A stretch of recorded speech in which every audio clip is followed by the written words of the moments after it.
so others can get started here. All right. Give me one moment. I'm hoping this works.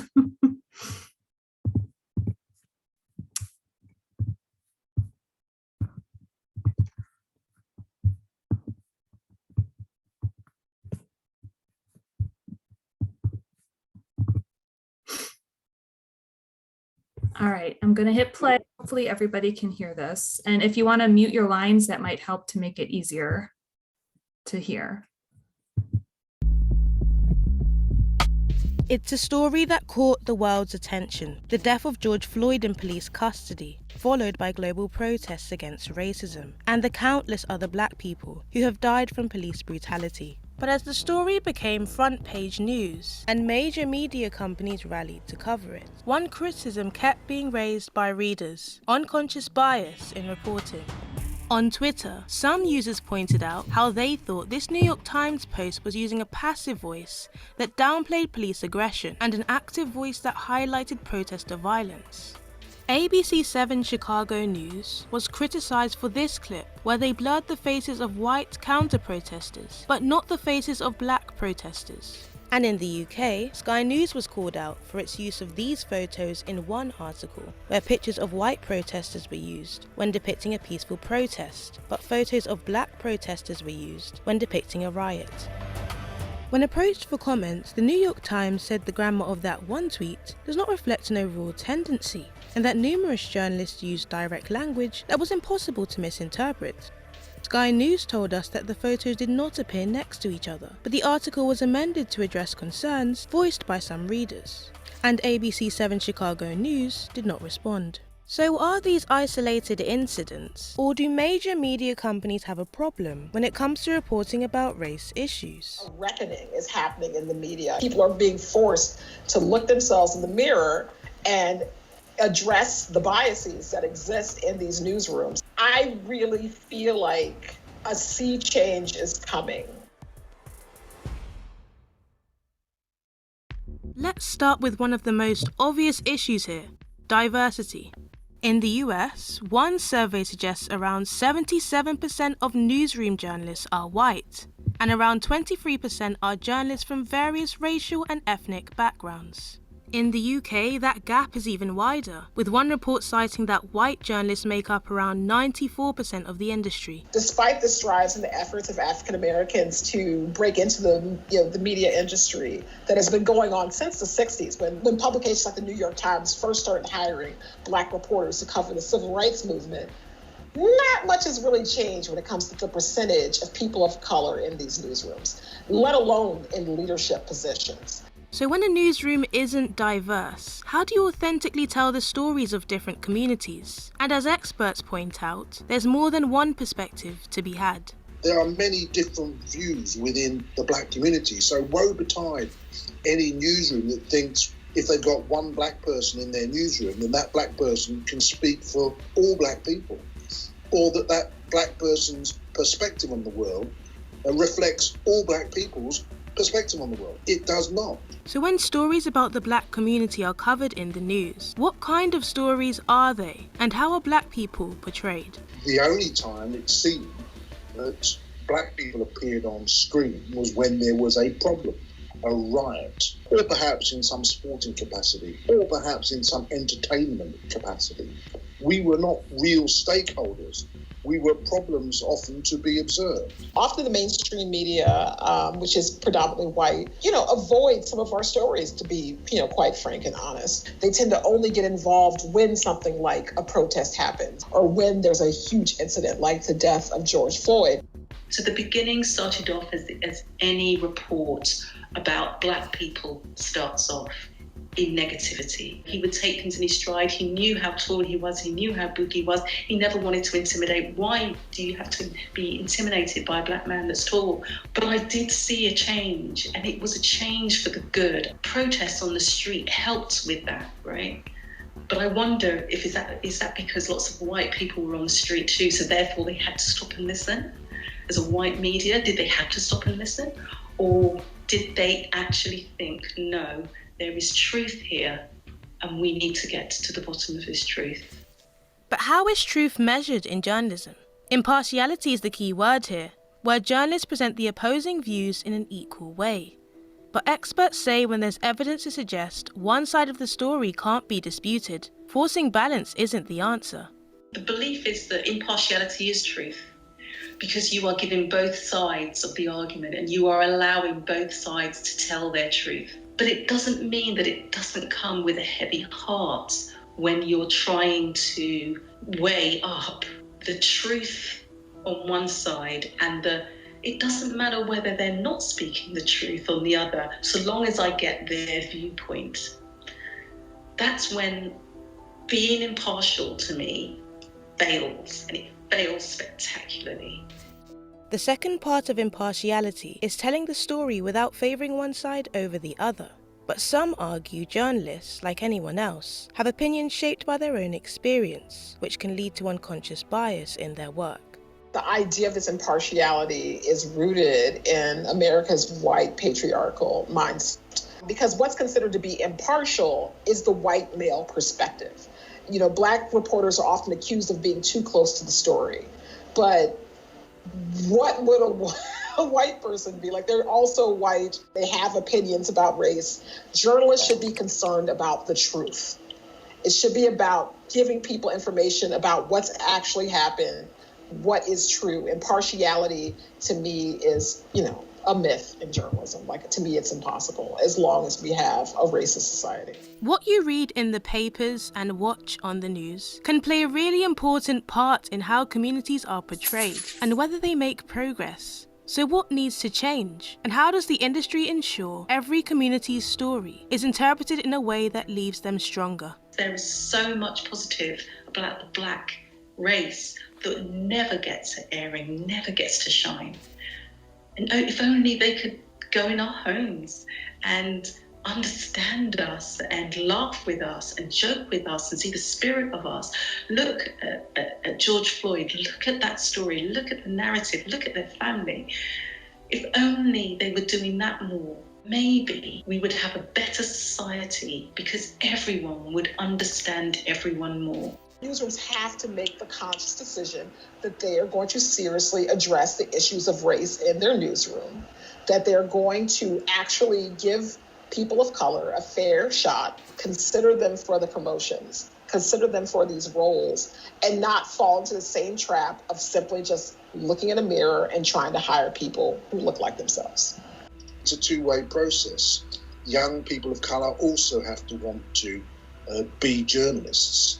They have to see that the prospect of holding power to account is something that they want to do. And if you don't see people on screen doing it who look like you, it makes it perhaps less likely that you're going to stick your neck out. We're not silent. We have a voice. We have an opinion. We want to speak on the truth. And we want people to know the truth of what's happening in America. And we can't do that without the press.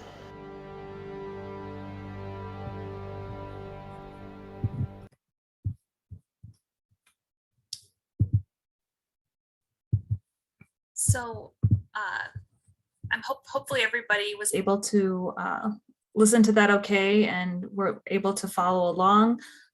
Before we get started on our conversation, there were just two quick things I wanted to highlight. The first was that within our own, I just wanted to highlight a few things. So these five gentlemen here make up over 90% of the media companies in the world. So we have Rupert Murdoch, we have individuals from Comcast, from Disney. So these five gentlemen represent over 90% of the media that we consume, whether it's news or entertainment. And just highlighting what that video was talking about with respect to who's controlling the narrative and who's making the decisions. So it's not just the local reporters, but also finding ways to help get more diversity in the leadership roles that make those decisions in those new newsrooms. The other thing, Erica, one of our resource members, she wanted to point out, so this is a highlight as an example from Hurricane Katrina back in 2005. We had two different pictures from two different press releases. But the one on the left talks about somebody, a young man who was looting in New Orleans versus people doing the exact same thing on the right, two white people talking about finding bread and soda from a local grocery store. So how they depict one person, two different groups of people and what words they choose to use, labeling one person a criminal and the other just somebody trying to survive. And the other thing I want people to keep in mind too, it's not just the news, but it's also in advertisements that we see. For example, this one is talking about dry skin for Dove and how before and after it's showing moisturized skin. And if you notice, the before picture seems to has a Black woman on the left, and then the after, when somebody's moisturized, it transitions to this white woman. And so it's some of these depictions of beauty and how they're focused on white faces gives that negative bias that, you know, Black women aren't beautiful, or they're not the stereotype for beauty, and that you need to be white to be beautiful. So those are just some of the things that I want people to keep in mind. Okay, how the heck do I get out of this? Stop share. So sorry about that. So I want to open it up to others to share based on the video. I mean, if I'm hoping people are comfortable talking a little bit about their own experiences, feel free to either raise your hand, type it in the chat, or unmute yourself and feel free to speak up. Yep, I'll go ahead and start. When I saw this video, I immediately thought of one of my friends unfortunately had their cousin pass away, and he was shot.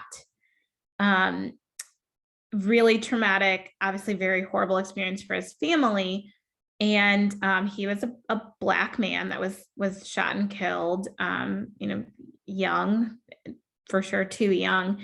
And the news outlets, the media, put a picture of him that made him very much look like, I'd say, and their words that they used was very much like he was this thug. And the family asked, can you please just change the photo? And they pulled it from Facebook. So just note that for sure the media will pull anything they can from social media. But that wasn't even his most recent picture. It was like they hand selected the picture that made him fit this story that worked for them and was more impressive on media.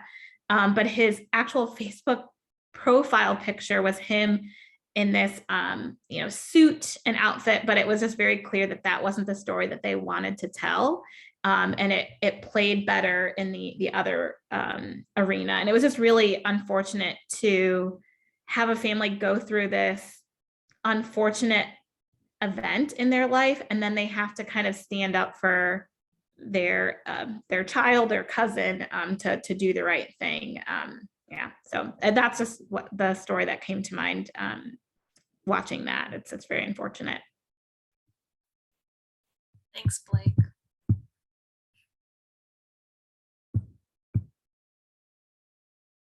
Oh, I didn't know that, Tracy, that clip was from. Yeah, that clip from ABC7 Chicago was actually, it happened in my hometown. And the only reason I kind of recognized it right away is because my hometown was pretty much majority white. It was a former sundown town. It was kind of the county hub in Northwest Indiana, but I was so proud of that protest when it was happening. I think I was watching it live through some other feed, and I was thinking, oh my God, I can't believe this is happening in my hometown.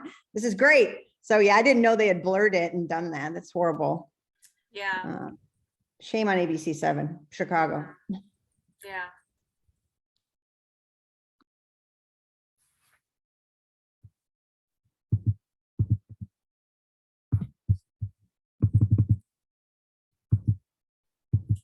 I think what occurred to me is how subtle this thing is, this sort of undercover racist perspective is. I mean, use the, you know, use the passive verb instead of the present verb. it's really got to be pointed out to you, I think, most people. This would not come naturally unless you're really looking for it. And maybe we should start looking for it. That's a good point, Colleen. I'm curious, people who, if you watch the local news, and I know sometimes they have those human interest stories with like a cute, it could be somebody maybe struggling with cancer or a coach that rallies the troops, you know, like those cute little human interest stories. How many of those, do people pay attention? How many of those are actually about Black people or people of color? Like, I feel like I noticed it seems to be, and I don't know if it's because we're in Minnesota or I'm in Minnesota, but a lot of those human interest stories all seem to feature white people. And then you have the news doing like criminal or crime stories, headlines, and it all seems to be just crimes related to Black people or people of color. So you have this negative stereotype already. Does anybody else notice that too? Or have you felt like it's changed since you were maybe from 10 years ago?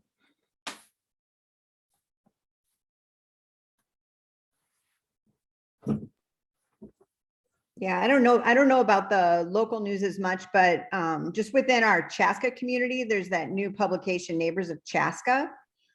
Initially, when that came out, it was mostly the white families in Chaska. You know, we have a diverse community, and it wasn't really until people started complaining that they started reaching out and trying to get some other faces on the cover of that little advertisement. I barely even look at it, but it's got some ads and a little article and things like that, but it comes out every month. I noticed. I think I saved like 8 in a row. I'm like, all right, what's going on here with this thing? So yeah, that's what came to mind for me. Mm-hmm. I don't know if everyone feels like this, but I feel like this sometimes with I volunteer with Big Brother, Big Sister, and very nice was like Big Sister of the Year. So we did a lot of events, and I felt that organizations, I know it's a little somewhat different than media, but kind of, I feel like they were so excited to hear Layla's, her story. And it's like, okay, you know, her dad was in jail and, you know, he's out of jail now, but single mom basically raising her, and she's really successful and she's been exposed to all these things. So I feel that there's some like pull for stories for like almost like a Cinderella story, which I think pulls at most people's heartstrings, but I also feel that it gives people a reason to excuse, like, well, okay, like, Black people, they have it bad, but look at all these people who have been successful. So like, look at Oprah, look at this journey that she's been on. And I think it's harmful to, because it's like, it is actually very difficult if you are African-American to get through all of those things. So it almost hurts us to represent, oh, look at how far this person's come, because it's like, that is very much the minority of the minorities because of the situation we're in, if that makes sense. No, that does. Yeah. And that's funny. Oh, go ahead. I thought I heard something. Oh, no, you go ahead, Jenny, and then I'll comment. Oh, I just, the fact that Blake's comment made me think of the fact that during the last election cycle, when people talk about the working class, it always seems to feature white rural farmers in the middle of the Midwest versus recognizing that other working class, like, people don't assume that Black people and people of color are also working class. And the fact that they had so many biographies and op-eds about, you know, supporters of that other person and talking with them and getting, you know, personal stories about why they voted the way they did, versus we had so many Black people who voted the other way, that there were no stories about this block base of people. And it seemed like, you know, why aren't we covering both that particular side of it? So that's what made me think of that. Go ahead, Rochelle. I was just thinking through some of my habits in the last year. I've decided that I don't listen to one source. I will listen to multiple sources for a story so I can get different perspectives. But what was really concerning about the video, and again, you know, thinking of in my daily work, I'm always looking for the root cause, you know, the fact that how many white people dominate the news industry and the people who lead these, it's concerning that even though I watch multiple sources, how many of those multiple sources are still led by the same profile of people? So am I really getting a diverse perspective, even though I'm going to different sources? Now I'm starting to question, like, oh my goodness, like that was a nice thing to do by making sure that I'm looking across multiple different, like whether I read it on my phone or maybe watch a clip on the TV. But now I'm thinking I'm still might be just some manipulation that's still happening across multiple sources. So am I really getting truly what I need to get? So it just makes me realize I need to do more research into, okay, who's leading this organization? You know, where, like, go deeper into it, deeper layers of it. Don't just think, well, because I'm just listening to multiple sources, I must be getting a diverse point of view. Well, no, it could just be all similar stuff, because behind the scenes it's similar. So it was very eye-opening, especially when you showed the slide with the 5 white men. I was like, okay, wait a minute, I gotta take a step back here and think through. And also the sources I pick, are they the right sources? Just because I'm using 5 sources, they could still be the 5 wrong sources. So now I'm thinking, okay, now I got to go back. So it's really, that was really enlightening for me, to see that and to make sure that I'm not taking things for granted. Even though I got good intention, it's still not, I'm not doing enough research in my life. So thank you for that.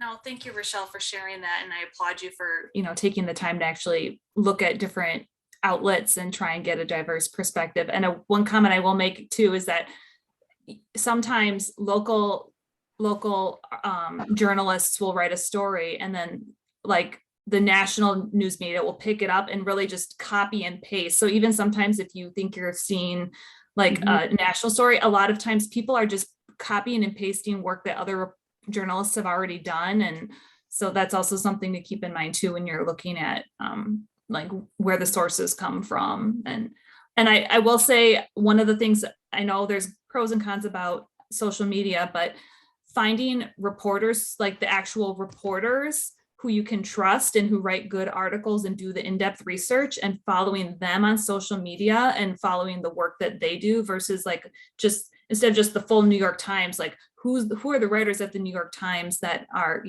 good reporters and have a diverse background, and like keeping up with what they do. I find that sometimes that's helpful too, is to find the good reporters over the good paper, because I think all the papers have their own biases and it comes into play. Like the Washington Post and New York Times do have certain reporters that, yeah. Well, maybe that's something, if people want to share who they, some of the reporters that they think are, doing good work, we can share that in the chat. That would be really great.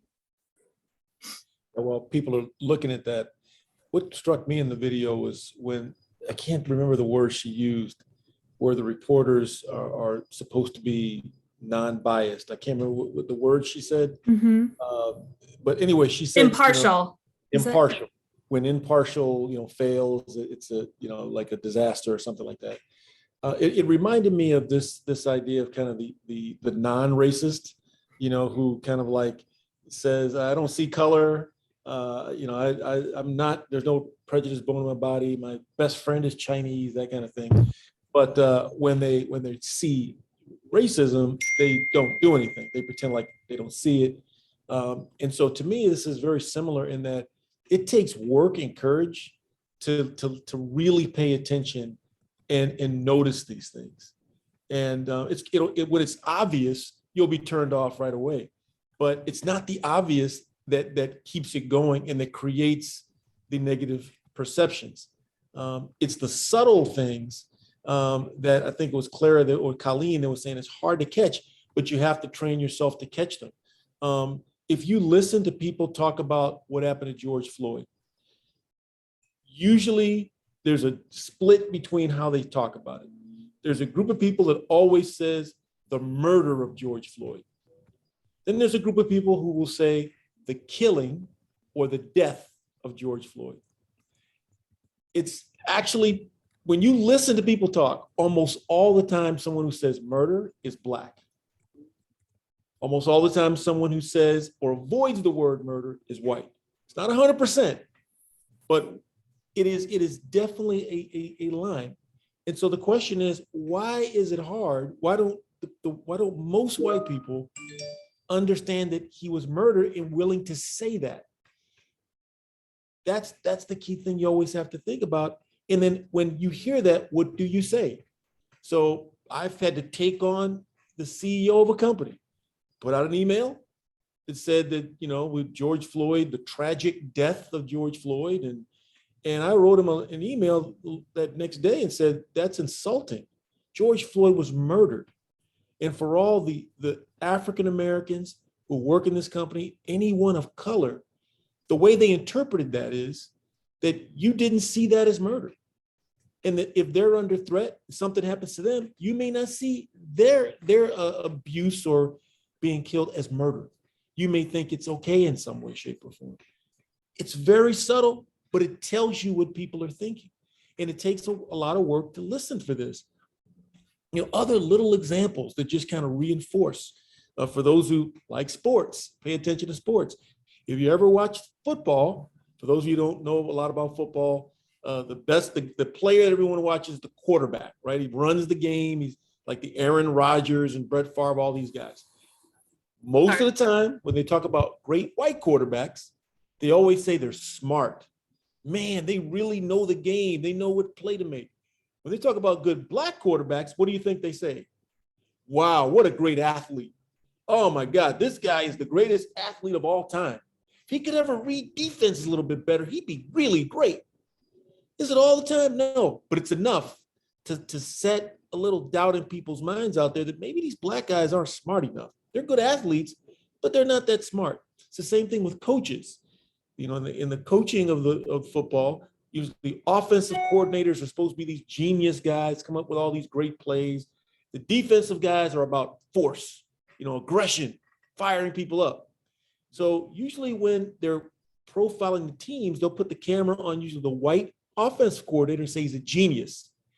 When they show the black defensive coordinator, almost all the time they show him when his team just got beat, gave up a big play, or they say, oh, he knows how to motivate the team. So what message does that say? Well, maybe black guys can't be offensive coordinators because they need brains to do that.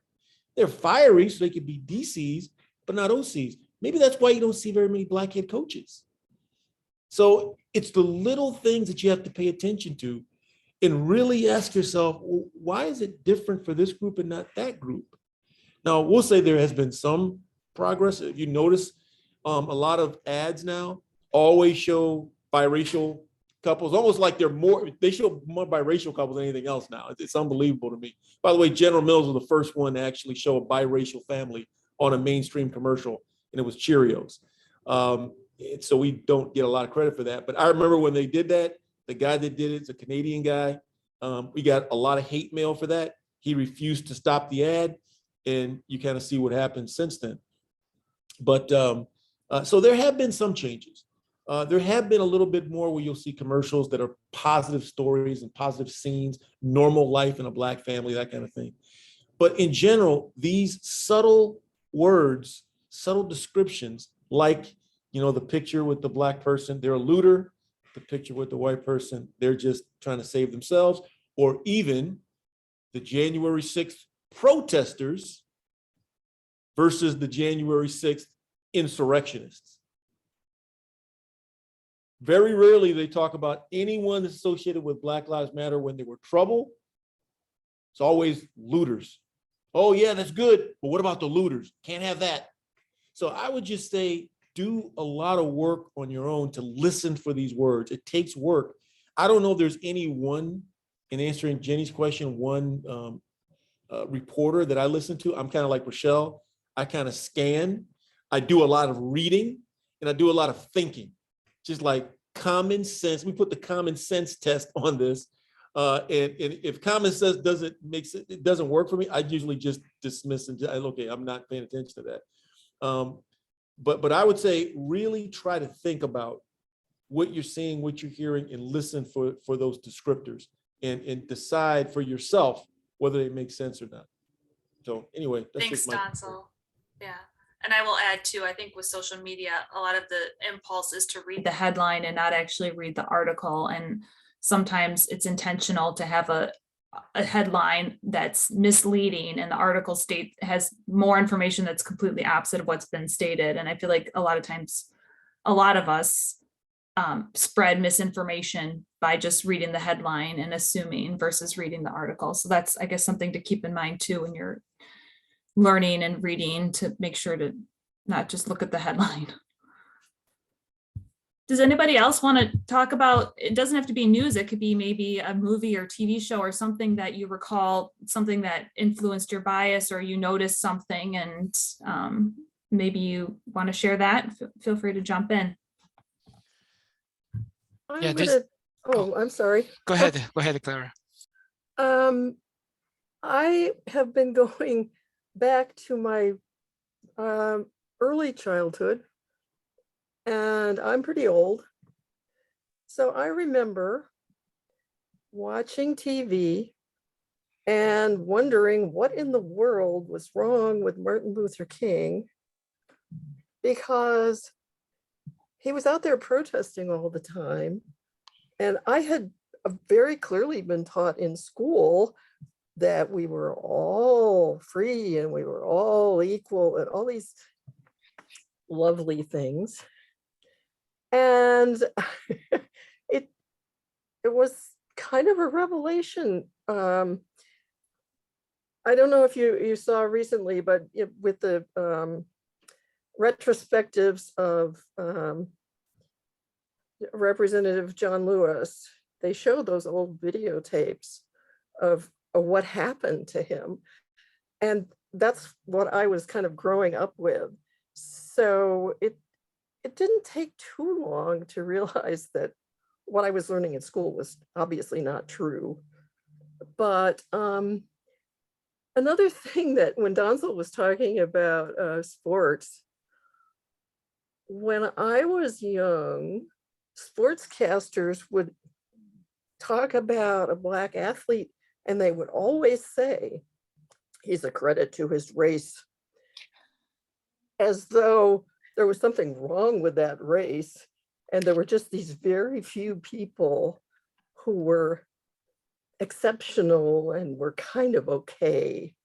So it's been a really long journey.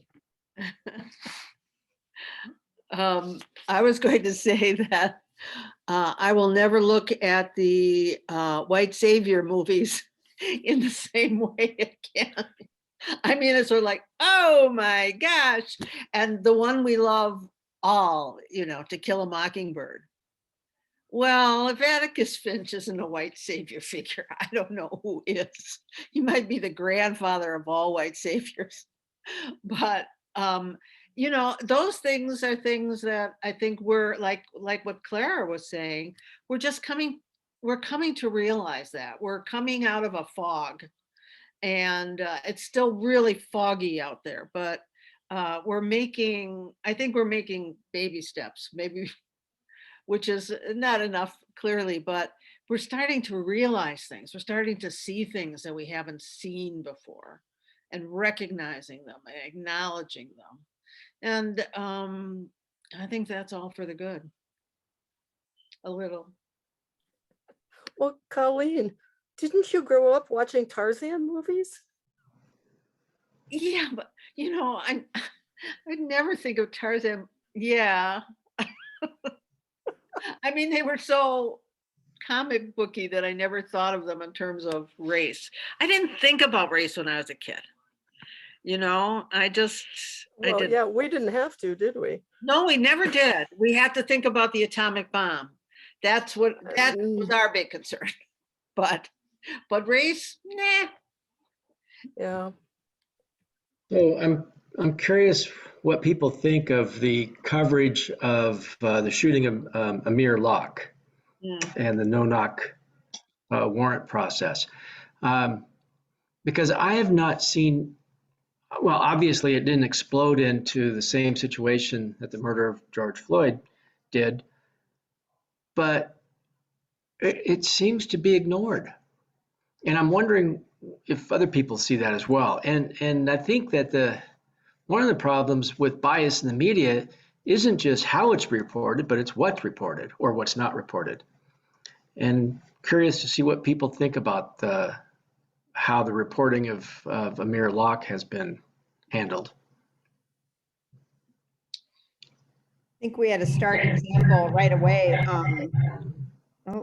With the reporting, and you know, I mentioned Georgia Fort. She's an independent journalist.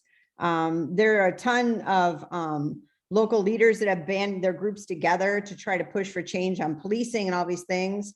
And they've been pushing nonstop. They don't always get covered, and they don't always get covered, you know, accurately. But with Amir Locke, when he was murdered, you know, right away what the media ran with was a picture of his gun.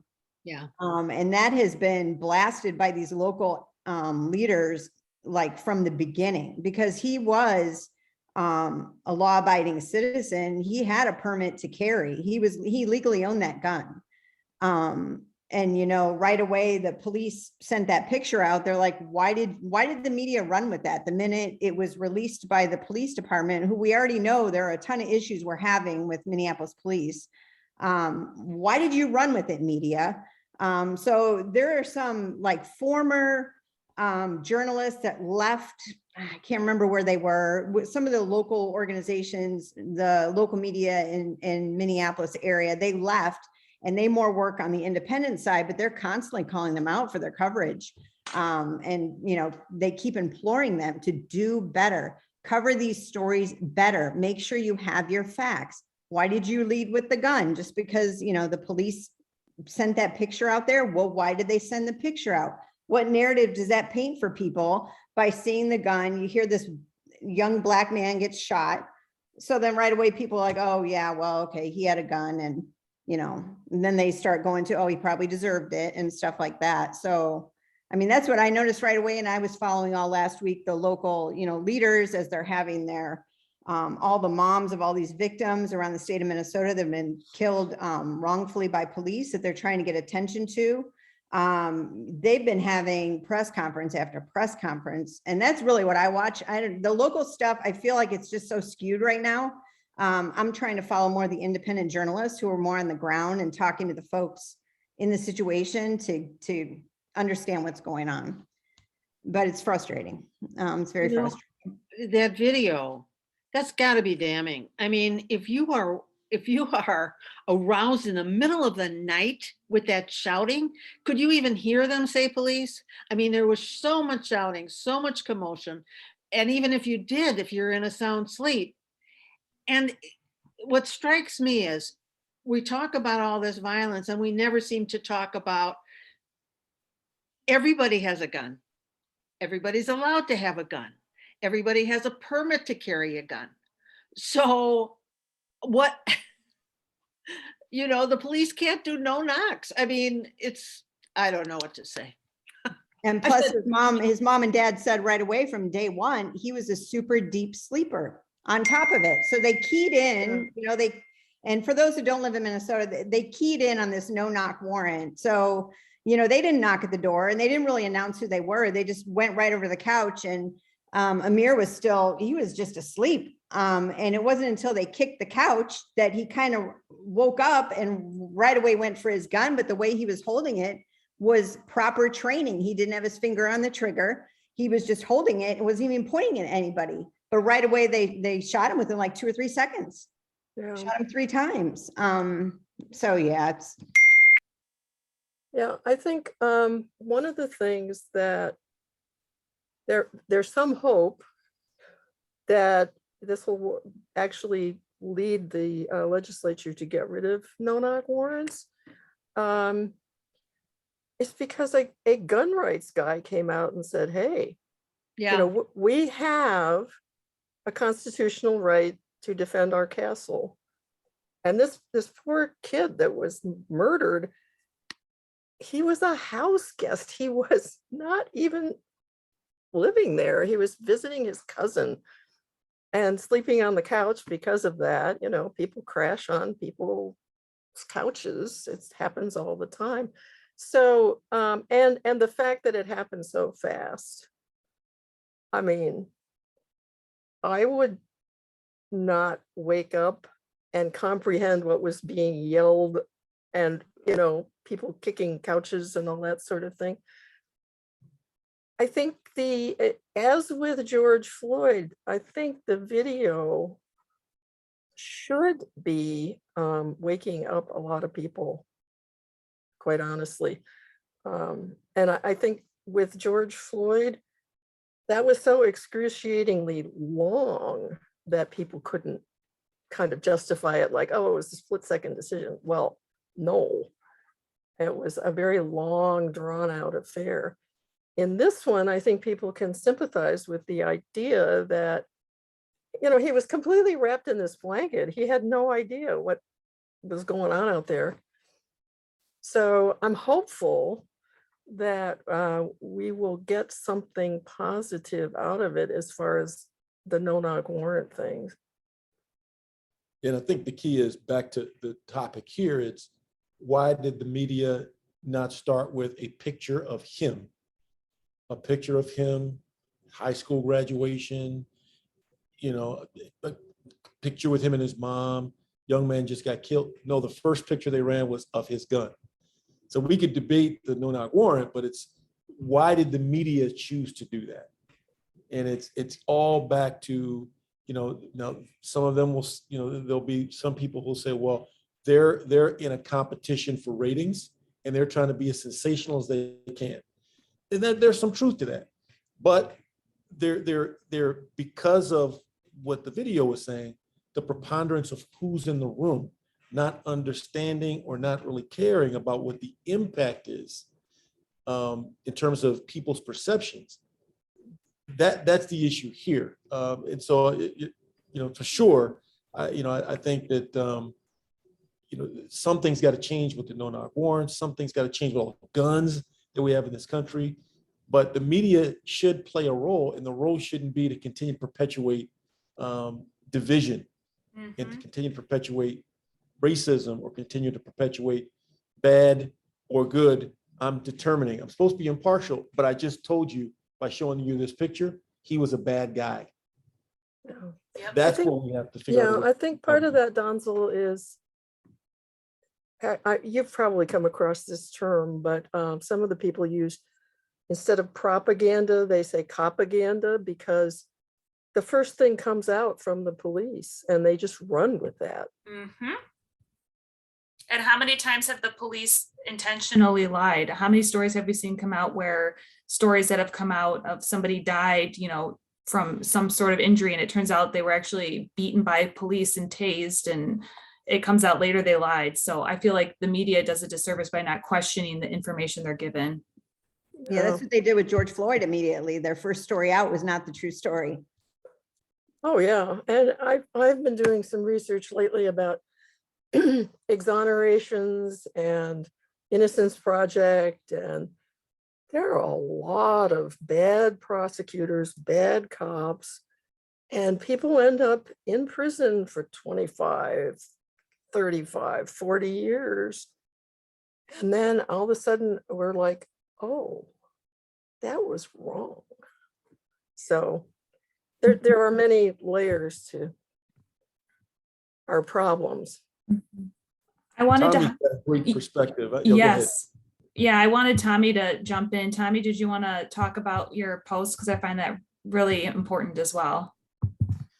Yeah, I don't know whether my observation is right or wrong, but I don't, listen to a lot of medias, but sometimes I do feel like there's some subtle kind of racism out there, even in very positive news, so what I like most is like, hey, if people coming from poor background, they go through a lot of hardship and then they fight and get a lot of accomplishment.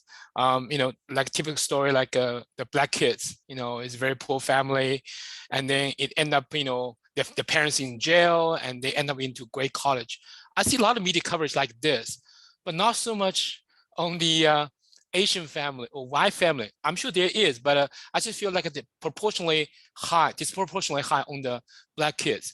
These are great stories, but I also feel like there's some kind of subtle racism. Just say, you know what, black kids, it's a major deal. They are not intelligent enough, and then they walk through this, and wow, it's a major deal. but it's not like saying there's no like Asian kids or white kids has not gone through this. So I just feel like, these kind of subtlety also out there, just give some kind of prototype. Black kids in poor family, not intelligent, like Donald said, muscular, athletic, but not so smart. So that's just my observation. I don't know whether it's true or not. So I think that's a good point, Tommy. Like, it's like almost like a backhanded compliment. Like, you can't believe that they made it to college. I mean, it's great to see these human interest stories, but it almost feels like it is sort of this subtle racism. Like, you can't believe they would have ever made it, for academics or, intelligence. So I think that's a good thing to bring up, or point to bring up. Yeah, great point, Tommy. It's kind of back to that credit to your race, the one who can do it. Yes. Yeah, it's thank you for that.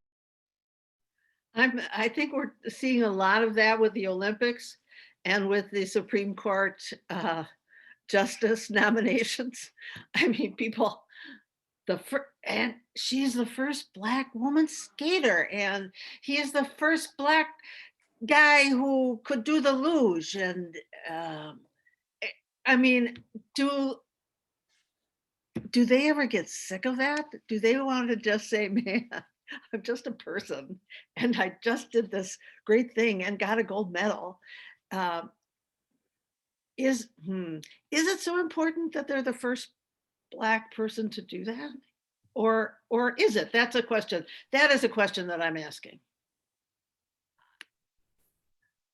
This is so for my as a white, I like the fact that we're seeing more diversity in the Olympics, especially when it comes to youth looking up and seeing somebody like them doing this sport. I think that's also not just news media, but in media in general, having more stories with Black women superheroes, Black women leaders.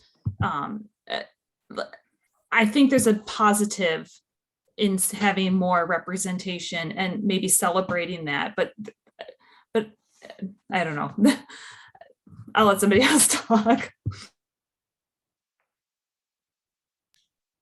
Again, it's the message that's trying to be sent. If the message is there has been an artificial line in which certain people could not cross, and now it's been broken, that's one thing. If it's let's single this person out because they're a credit to their race, that's a different thing.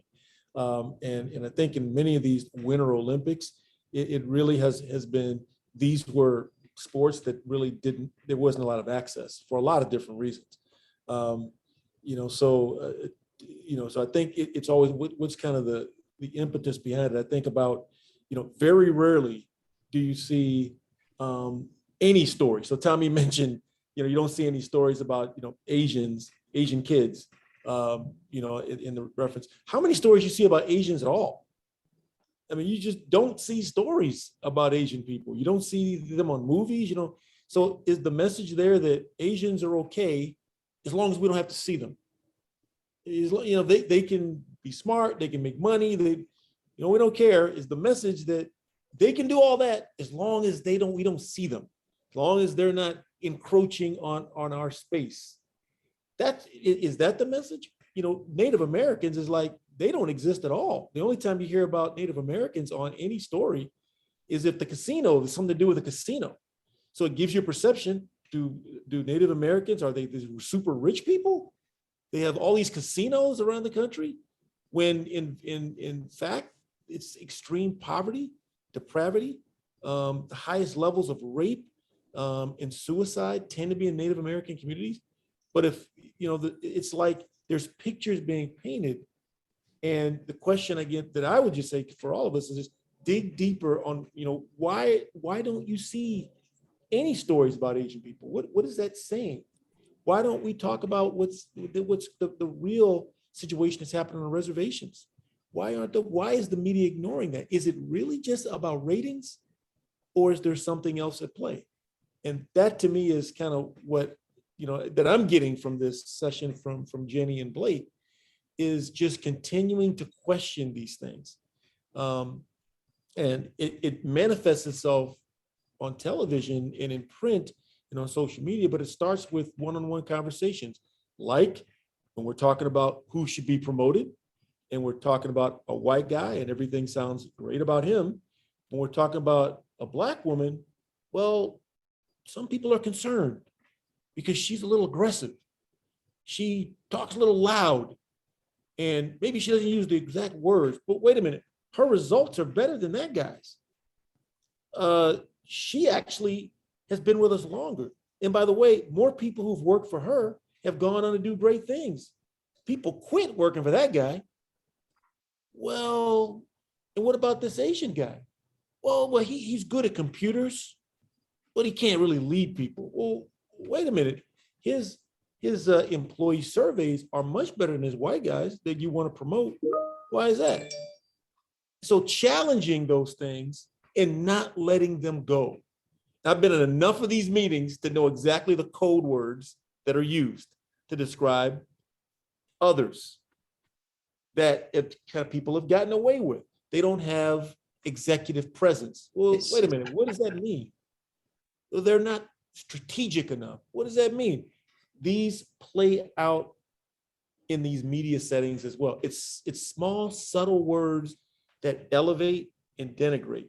Elevate one, denigrate the other. Really, really listen and pay attention. Sorry about that. I just had to make those. Some recent situations where I've had to really hold some people accountable and educate people who should really know, but we can't assume they do. Can't assume. That's interesting, Donzel.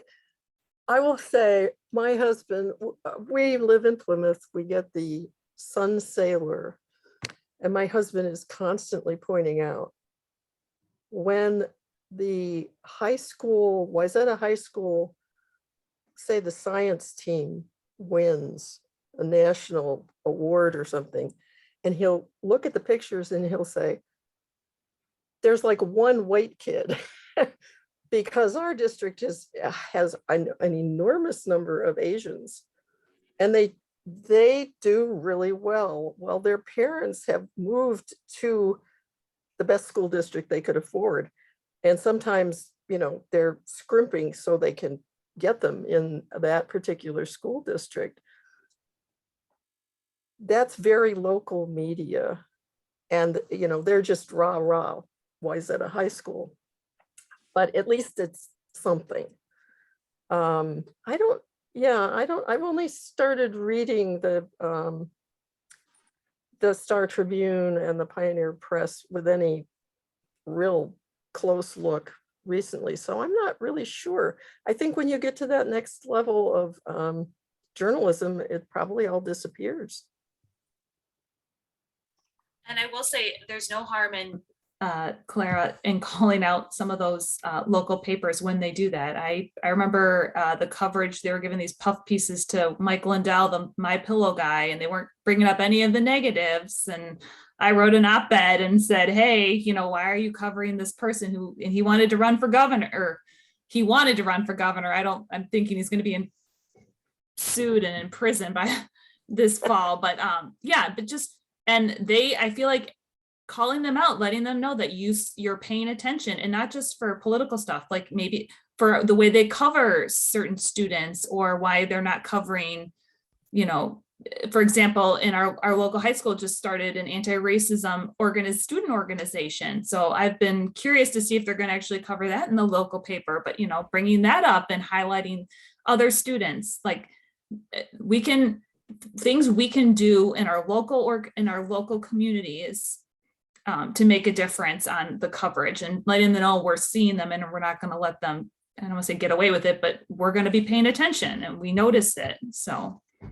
Yeah, I think there is, well, I was on a Zoom call recently. It was not about race, but it was about holding media accountable and doing what you're saying, letting them know. It's interesting. I see the Star Tribune will publish letters to the editor that are specifically critical of them. I think they do it, we'll sprinkle a few of these in so it looks like we're, really paying attention. But if more people did that, I think it would be useful.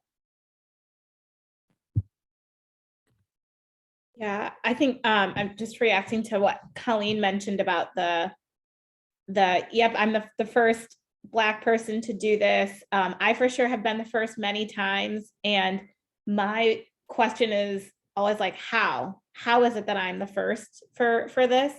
And then, so that was just my reaction to that. Like it's now 2022. That's really sad. And it's more of the issues that Donza was speaking to as to why I am the first, because it is much more difficult for everything to get there. And then when we talk about the coverage, my sister was voted like homecoming or prom queen or something like that a long time ago. She for sure is not in high school anymore. And they normally took a picture and put it in the local paper. And they took a picture of the runner-up, who is white, and put it in the paper and said, oh, well, we forgot, we didn't have a good picture of her and stuff like that. And my mom does not play. So she had some nice words, but it's just really unfortunate that they are absolutely picking what story they want to tell, what story is more desirable for readers to have the right narrative. So I think, to Jenny's point, we need to stand up for what's right. Wow. And that's really interesting, because this year at Key West High School, we had, in fact, Rosa, who is part of ARC, won homecoming queen. And when the local paper did the story, they used somebody else's name, one of the other white girls' name. What? And it's 2022. Yeah, at least mine was not in 2022, but it was still, that's wrong. Yeah. Mm-hmm. And it looks like there are 2 high school students on. Before we leave, I wonder if they had anything to say. I think I recognize Caitlin and Madonna. I think aren't they high school students, Lynn? Yes, Caitlin, Madonna, and Shania is also on. Oh, okay. So yeah, I know that Caitlin is still on because she just sent me a text message. So Caitlin, do you have anything to add maybe?